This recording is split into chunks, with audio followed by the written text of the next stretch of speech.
राकेश त्रिपाठी जी, परीक्षार्थी हंगामा कर रहे हैं, क्या कर रही है आपकी सरकार? देखिए, सरकार निश्चित तौर पर संवाद भी कर रही है और समाधान भी निकालेगी। उत्तर प्रदेश की योगी आदित्यनाथ सरकार ने पारदर्शी परीक्षाएं पहले भी कराई हैं और पारदर्शिता के लिए अगर कुछ नियमों को कठोर करना पड़ा है तो निश्चित तौर पर नियमों को कठोर करेंगे, लेकिन परीक्षार्थियों को असुविधा न हो इसका हम पूरा ध्यान रख रहे हैं।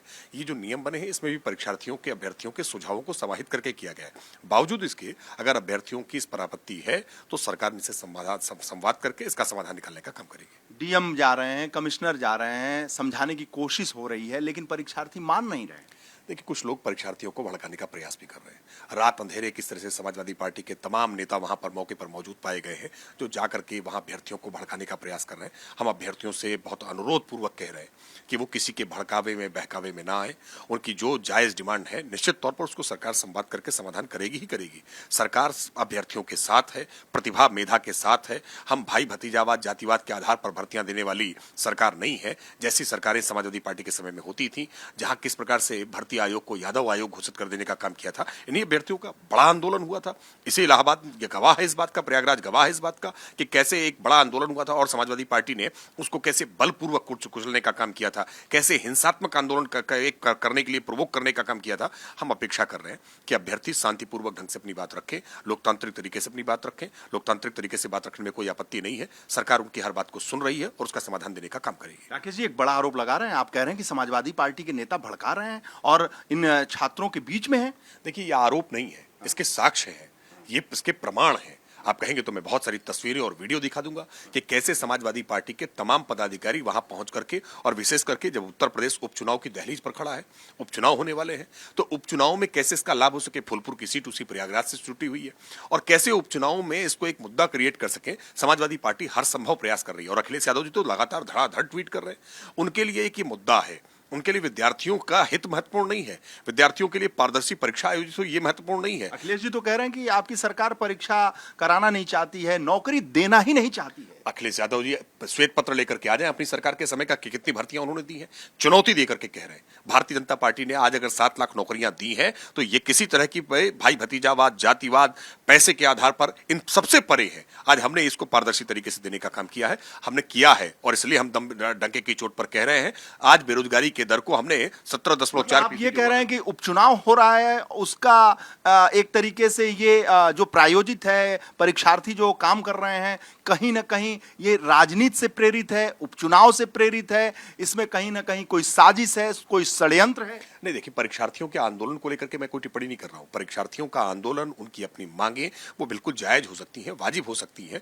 वो अपना लोकतांत्रिक तरीके से आंदोलन भी कर सकते हैं, लेकिन समाजवादी पार्टी इसको जैसे डिरेल करने का एक प्रयास कर रही है। समाजवादी पार्टी की मंशा है कि कैसे ये आंदोलन हिंसक हो जाए, कैसे इस आंदोलन के माध्यम से सरकार को घेरा जा सके। वो सरकार पर दबाव बनाने के लिए लगातार षड्यंत्र रचने का काम कर रही है और समाजवादी पार्टी के नेताओं की तस्वीरें दिखाई पड़ रही हैं। आपका साफ कहना है कि षड्यंत्र और साजिश समाजवादी कर रहे हैं इस पूरे आंदोलन में? हाँ, निश्चित तौर पर कर रहे हैं और हम इसलिए अपील कर रहे हैं उन प्रतियोगी छात्रों से भी कि वो किसी पॉलिटिकल टूल का हिस्सा ना बने, वो समाजवादी पार्टी के किसी बहकावे में ना आए। उत्तर प्रदेश की योगी आदित्यनाथ सरकार एक संवेदनशील सरकार है, परीक्षार्थियों के हित की सोचने वाली सरकार है।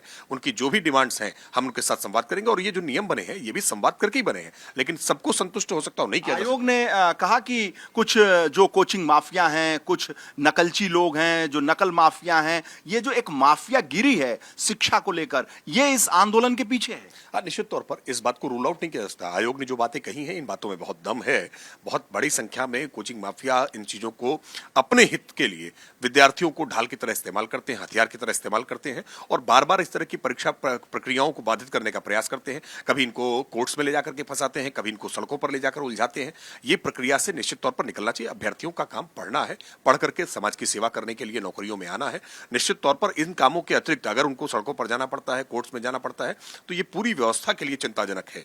इसलिए ये व्यवस्था, बार पेपर लीक होना, जो परीक्षार्थी हैं उन पर लाठी चलाना, उनका खून निकलना, उनको सड़कों पर घसीटना, ये कहां तक जायज है? देखिए, एक बहुत बड़ा व्यवसाय इसके साथ जुड़ता है।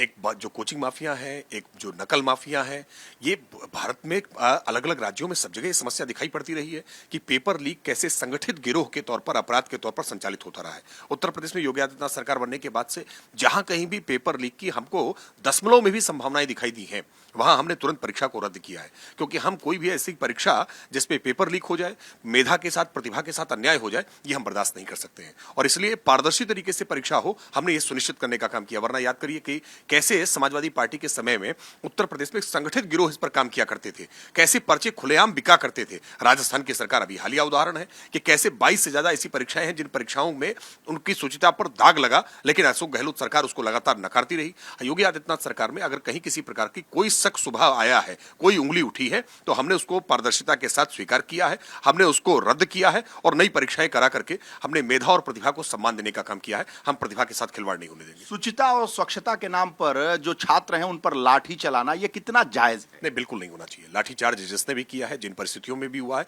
निश्चित तौर पर इसकी जांच भी होनी चाहिए और लाठीचार्ज करने वाले किसी भी अधिकारी के खिलाफ कठोरता से कार्रवाई होनी चाहिए। ये विद्यार्थी हमारे घरों के हैं, इन विद्यार्थियों के ऊपर लाठीचार्ज करना ठीक नहीं, लेकिन ऐसे लोगों को चिन्हित करना आवश्यक है जो आंदोलन को डिरेल करने के लिए, भड़काने के लिए, अपना राजनीतिक उल्लू सीधा करने के प्रयास कर रहे हैं। ऐसे लोगों को चिन्हित करके उनको जेल की सलाखों के पीछे भेजना चाहिए। राकेश त्रिपाठी, साफ तौर पर कहना है कि जो भी लाठीचार्ज हुआ है वो निंदनीय है, ठीक नहीं है, लेकिन कुछ ऐसे भी लोग हैं जो इस आंदोलन के पीछे हैं, साजिश और षड्यंत्र कर रहे हैं। साफ इशारा समाजवादी पार्टी पर है, साफ हमला समाजवादी पार्टी पर है। कैमरामैन हरिओम के साथ Viresh Pandey, Lucknow. For exclusive and insightful videos, subscribe to our new channel ABP Live Premium.